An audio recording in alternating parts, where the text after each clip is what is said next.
So guys, welcome back to Play on Footy. Today we're going to be looking at the Adelaide Crows and what basically they've had three key players that have come in. Isaac Cumming, James Peatling, to name another one there, and another guy in particular which has evaded me, Alex Neil-Bullen. There he is there, to come into the side under Nix and really push their case for finals this year. In my humble opinion, I will get to where I think the Crows will be finishing. But let's just run through a couple of the players first. And one of them is this guy here, Ben Keys. I think he's going to be tipped to have a great year in 2025. Had a great year last year in the forward line, had a lot of forward pressure points, against other teams. So, he's one of those players that's going to be driving the standards, as well. So I think, him and Dawson, Jordan Dawson, the captain, of course, are going to be setting and driving the standards as well.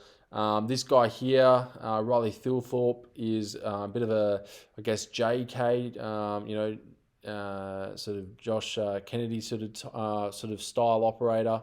He's a man mountain, 200 centimetre plus, key forward, built like a brick wall, and he's going to be crashing down, clunking marks and so forth. So he's definitely going to be one to watch, to overtake Tex as I can't believe Tex has got another season left in him, but he's definitely going to be one to watch. As well as Dan Curtin, he's put on a huge amount of size. He'll be playing mainly forward at this moment, but could potentially play inside mid, but it's very competitive for spots in the midfield at the moment for Adelaide Crows. And the next one is, of course, Jordan Dawson. He's going to be one that's just going to be leading the team as he normally does and leading by example too, which I think is going to be one of those things where, you'd really want to be watching. A lot of people are going to be running with Andy Brayshaw over sort of Jordan Dawson in their AFL fantasy team. But like for myself, I think, he's a potential watch for me. I definitely wouldn't mind putting him at M1 as well. And then, as you can see here, you got Saligo, Michael Annie, who was really good down back last year. Zach Taylor was great in the middle. I don't know if he's going to get much of a run time this time round just because of the additions.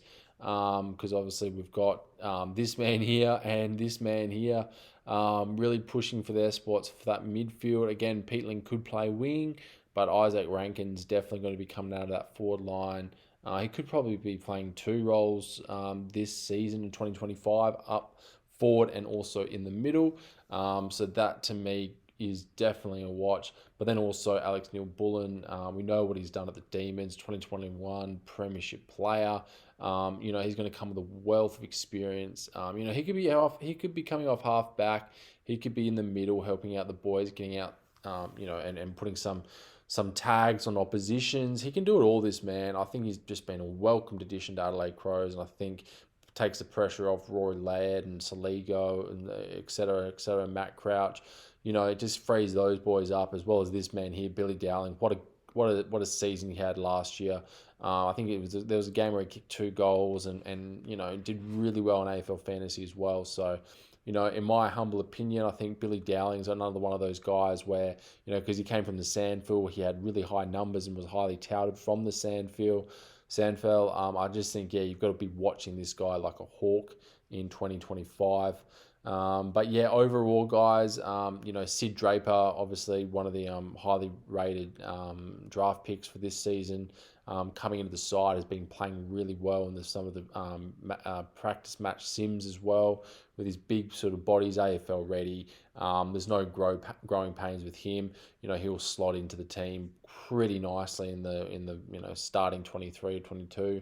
And then obviously this guy here, Isaac coming from GWS, has obviously played wing time as well as the half back, at the Giants. I think, with Lockie Whitfield, he was probably overshadowed a bit and probably didn't get as much airtime as a Lockie Whitfield. But for me, I think Isaac Cumming is definitely going to be, again, a welcome addition to the Adelaide Crows. It just gives them that flexibility and freedom that Adelaide Crows were needing, to help out in their back line. And I think when you look at Adelaide Crows' season as a whole last year in 2024, it was literally just their lack of defensive pressure.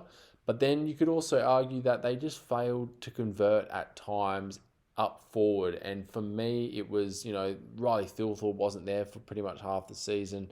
Tex Walker really wasn't at his best. He didn't kick, 50 plus goals like he did the previous season in 2023.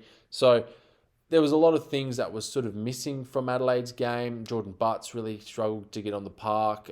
Hugh Bond did okay, but it was really just his, trying to get his foot in the door to the team. That was really, struggling with the consistency part as well.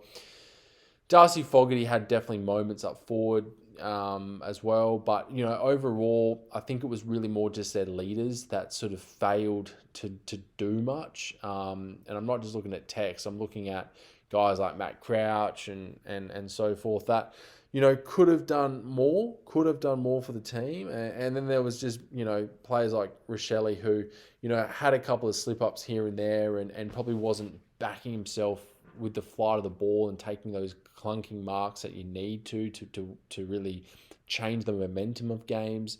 So there was just things like that which did let the team down ultimately. But overall, I'm actually really, really, got high. I'm on high alert for the LA Crows this season.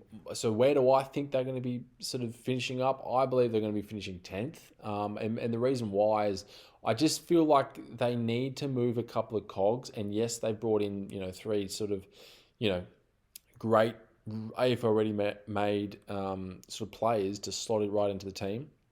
But I really need to see their roles. I really need to see what Nix does, because at the end of the day, you could have the best players in the AFL, but if you don't know as the coach how to make the cogs work in the machine, which is an AFL team, let's be honest, it really does come down to that. And I really, really need to see how Nix formulates his game plan, what game plan they do have at the Crows.